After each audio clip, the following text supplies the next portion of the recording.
What you're trying to do is look for what are meaningful projects being run by meaningful people with meaningful communities. So it's this Metcalfe's law idea, how many active users do they have? What kind of value are they creating? The utility, if you will. Yeah, well, it's the measurement of the entire utility of the network. Do people value the network? Do they want to build on it? Do they want to transact on it? Do they want to own it? And so there's not that many that really show this. You've seen some of the communities like Cardano has a huge lot of retail users, almost no applications.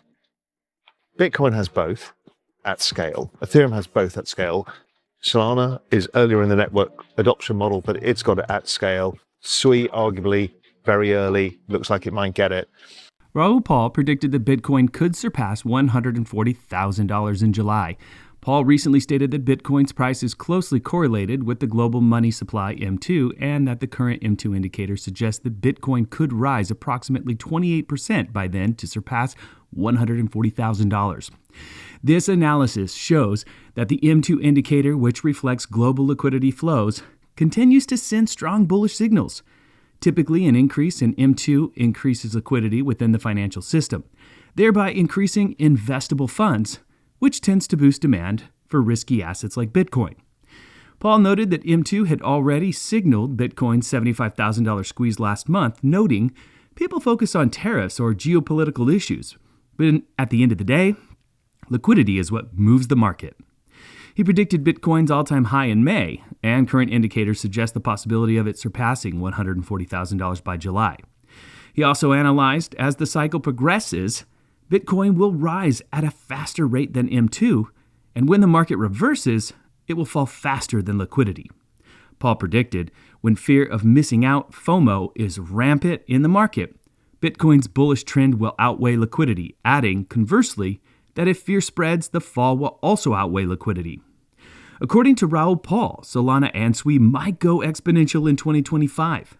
Before we move forward, if you want to stay updated with the latest crypto events and news, you can subscribe to our channel and like this video.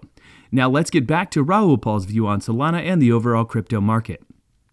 To explain the exponential age, it's this extreme exponential adoption of these technologies, whether it's AI, whether it's crypto, whether it's EV, whether it's robotics, whether it's space, all of these things. And they are all on a log return. So they're exponential if you look at price charts. So that is the game we're playing. Those exponential assets, if you think of Amazon stock, back in the early 2000s, it fell 97%, it went up 600%, it fell 50%, they're volatile. Yeah. So they're volatile assets, but if you can hold on to them, the returns are truly extraordinary. This is why Jeff Bezos is the richest man in the world, or close to it. And, it's all the same thing. So that is the mega trend. That's the exponential age. Within it, you have the business cycle and the liquidity cycle that drives this. So what you find is you need to understand where you are in that cycle. That cycle is driven by liquidity flows, let's say. And recently we had liquidity tightening from a strong dollar and higher rates in Q4 2024. That has a 12-week lead into assets. So assets fell because liquidity had tightened then. Liquidity has been doing the opposite now. It's been easing massively. And so price should follow.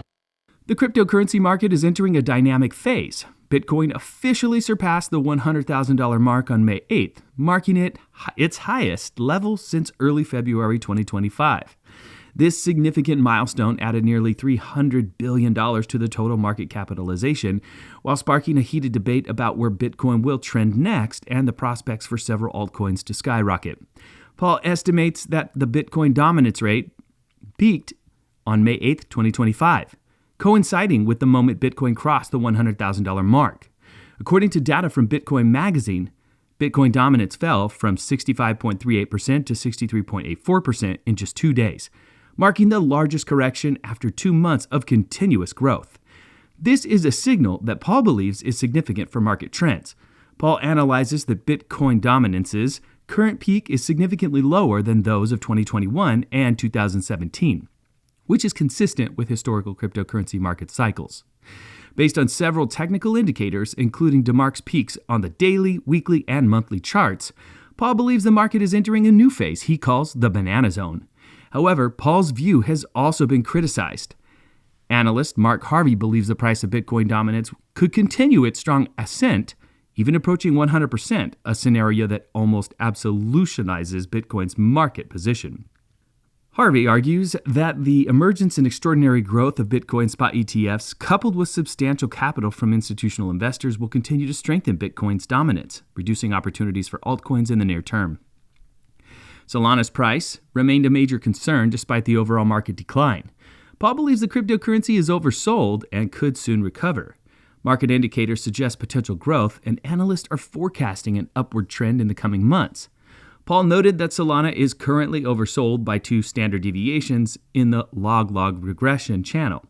He noted that Solana's relative strength index, RSI, recently fell to 25.73, its lowest level since 2022. Historically, such levels signal strong recovery opportunities for the cryptocurrency. Paul remains optimistic about Solana's price performance in the near term. He said this period offers one of the best opportunities to buy on the dip. However, he clarified that he has not taken any new positions in Solana at the current price. Paul dismissed the idea that Bitcoin's surge is tied to predictable halving events every 4 years. Rather, he argued that markets behave according to long-standing patterns of leverage and liquidity, consistent with what he calls the banana zone phases of a financial cycle. They accumulate debt, they do the same thing.